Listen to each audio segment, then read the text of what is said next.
hardest thing about being on the streets is probably being a female.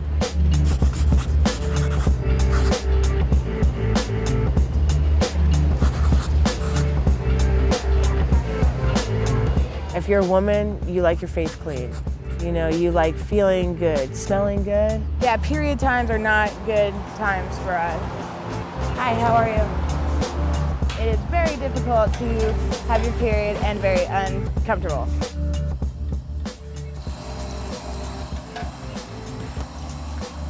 Every day I wake up and I do my daily routine because nobody wants to smell, you know?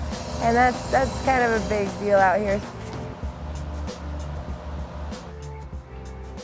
I've been doing this for so long. I'm 27 years old.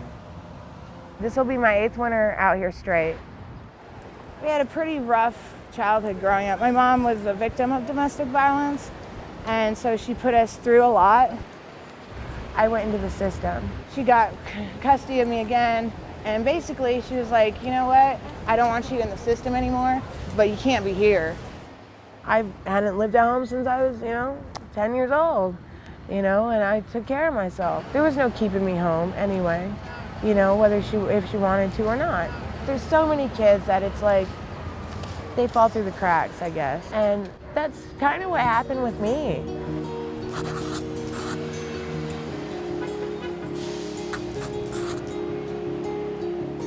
If you got cramps, good luck, I don't know. Maybe get a water bottle and some hot water from Starbucks or something, you can do that.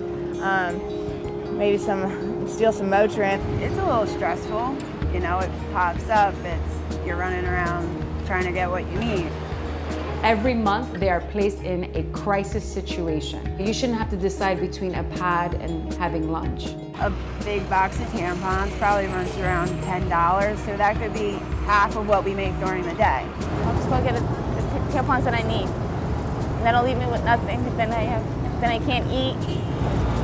Tampons and pads are so expensive here. I mean, like the cheapest box of tampons in this Walgreens right here is like a little over $7. It's more money than me and my boyfriend spend on a meal together. I would rather be clean than, be full. This is not a poor issue. This is not just about getting products to those who need them, which is obviously a priority. This is really about bringing dignity to women.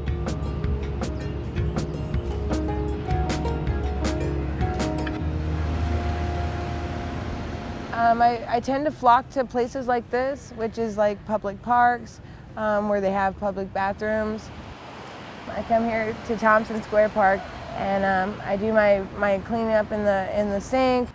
I get a big cup like the big McDonald's cup, and I fill it up with water. I'll actually I'll straddle it this way. You're able to pour water and use the soap and basically wash over the toilet and get a really good cleansing at the same time. That's the best way to actually get your feminine hygiene accomplished. There's little tricks that I've picked up along the way. If it's only a few minutes, like a couple of minutes, I've always just used paper towels or toilet paper or something like that. It was like a napkin from a restaurant, those big white napkins. I've used toilet paper and plastic bags. I've used towels. Cotton balls work, makeup pads. I've used socks. I had to ball up the sock and put it there. I had an old tank top that was bleached and I stripped it. I had to go and rinse it out, squeeze it out, dry it, put it back, 4 times that day. Sometimes if we didn't get things right away, we would just sit still, just sit still until we came up with something.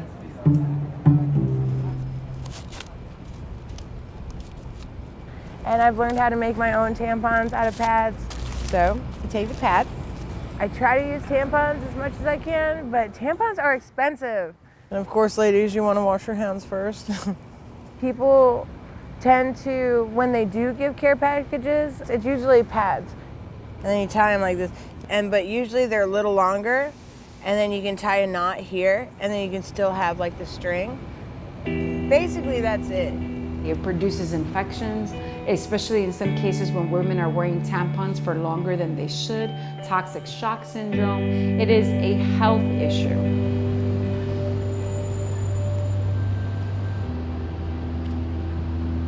Unfortunately, there really wasn't a clear policy on where women can access the products.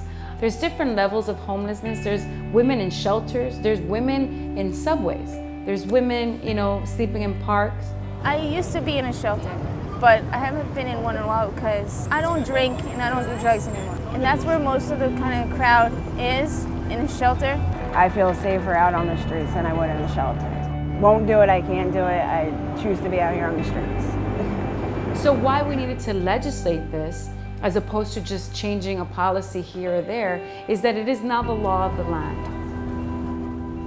You want to feel clean like everybody else, you know what I mean? I like being out here, but everybody has a story. See, you don't really know people, and everybody has a reason for the things that they do. They do, So that's kind of my story. So, yeah.